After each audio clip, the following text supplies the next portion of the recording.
7. Everybody ready. 10 seconds. Slot car racing, along with bouncing on pogo sticks and learning the piano accordion, was a very 1960s hobby. Fantastically popular for a while, but most of us grew out of it. Those who didn't went underground. If we have a look at the history of slot car racing, it used to be sort of back of the alley stuff or upstairs in a dark room sort of thing. They were ridiculed for their pale skin, bleary eyes and lack of social grace, but they just couldn't give it up. It's 1993 and at the Power Slot Raceway in North Geelong, the slot heads are back.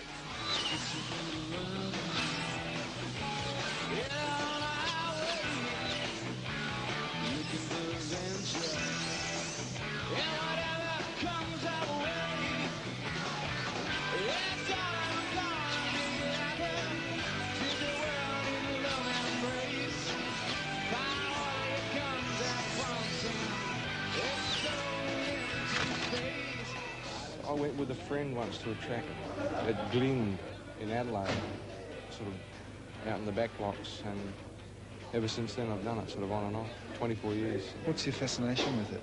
Speed. Speed. This is Boris, don't ask me my real name or I'll have to kill you, young. He looks as if he should be riding a Harley and terrorising the elderly.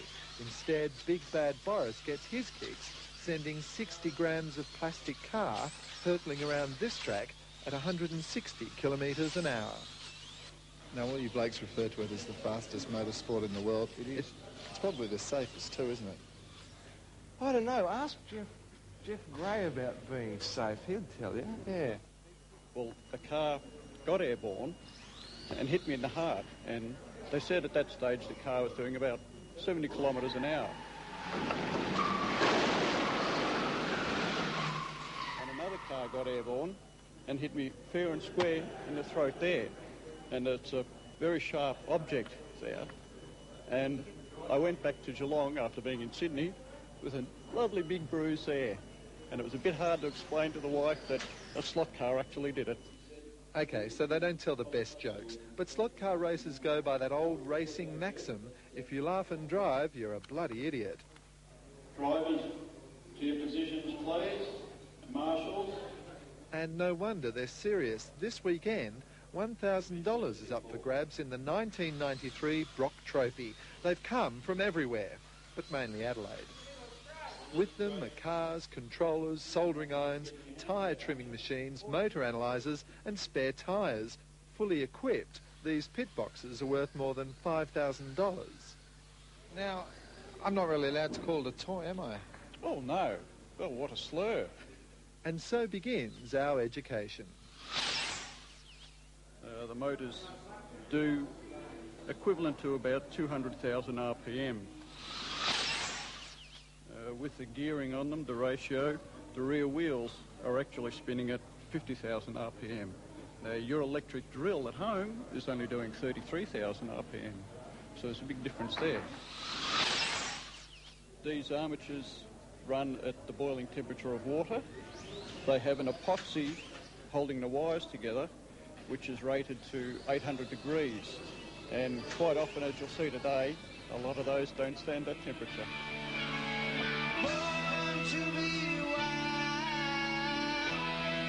When drivers aren't competing, it's their job to act as marshals and put cars back into their rightful lanes when their frantic and overpowered engines send them skyward.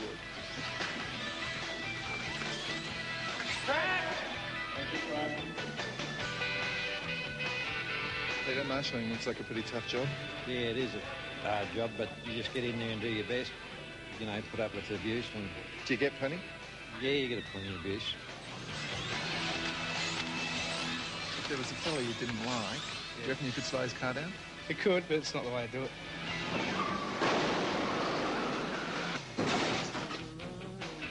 Because they travel so fast, you probably didn't notice the sleek lines and seductive curves of Boris's bodies.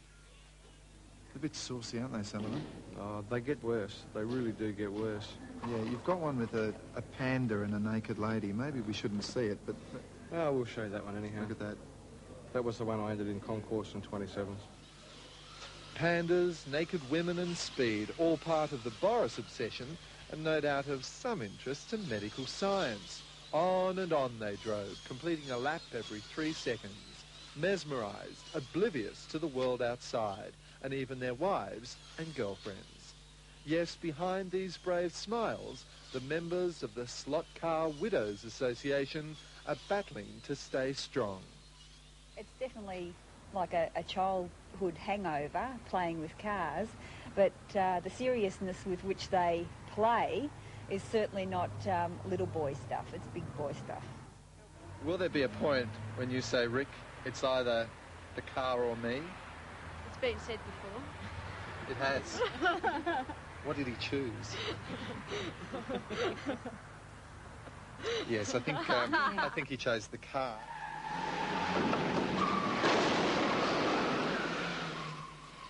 In the end, it was Paul Orr, completing more than 520 perfectly paced laps, who won the top prize. Congratulations came from everywhere, but mostly Adelaide. And as the boys prepared to do it all again, I was left unsure about them. Were they really trigger-fingered Fangios, or just small boys who many years ago should have been smacked on the bottom and sent outside for some fresh air?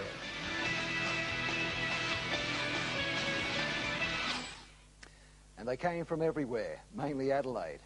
And don't you dare mess with Boris.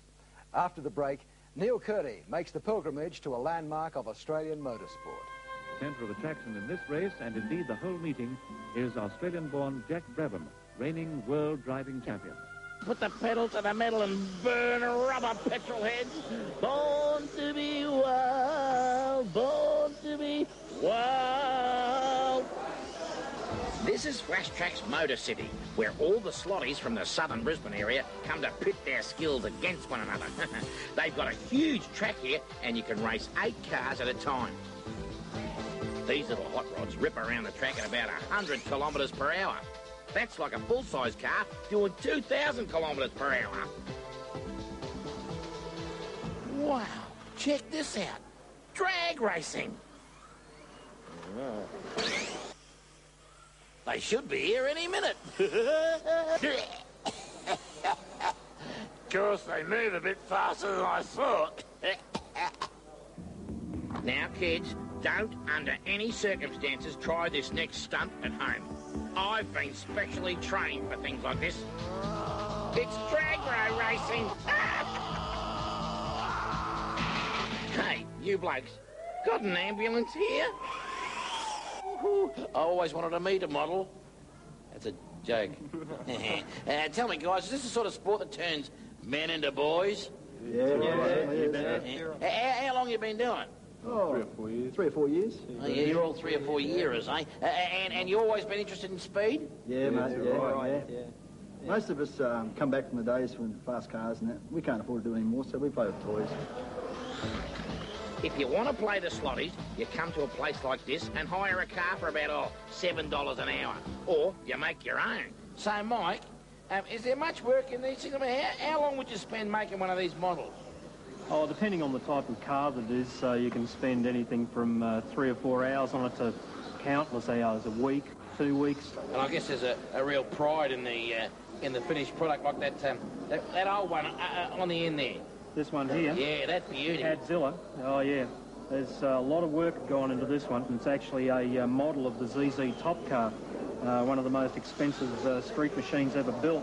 But no, that body there is actually a resin body. Started off very much like this Holden Monaro model here. Right. And you can imagine the amount of work it would take to go from this, you know, to the sort of quality finish that you've got there. That's the sort of effort that a lot of the guys will go to put these cars together. Full dashboards, interiors with fire extinguishers, roll cages, shifters, the whole thing. There you go. You heard it right here. It's not a hobby. It's an obsession.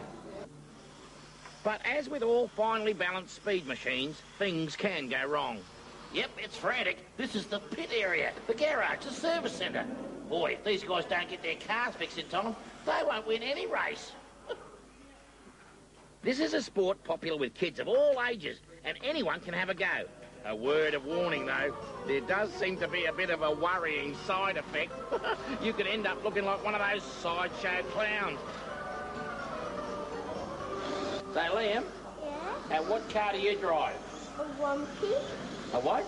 A wumpy. What's he saying, Don? A wumpy. A wumpy, that's the class of car. Oh, a Wompy. I reckon they race trucks here. Nothing happening here at all. Can't see a thing. Now, it's time to get serious. Eat your heart out, Crompton. Well, time to get serious now. I've decided to have a race with Dean and Daryl here. Daryl, you were a champion, were you? Yeah. A Queensland champion? Yes, that's correct. Australian champion? Yep. World champion?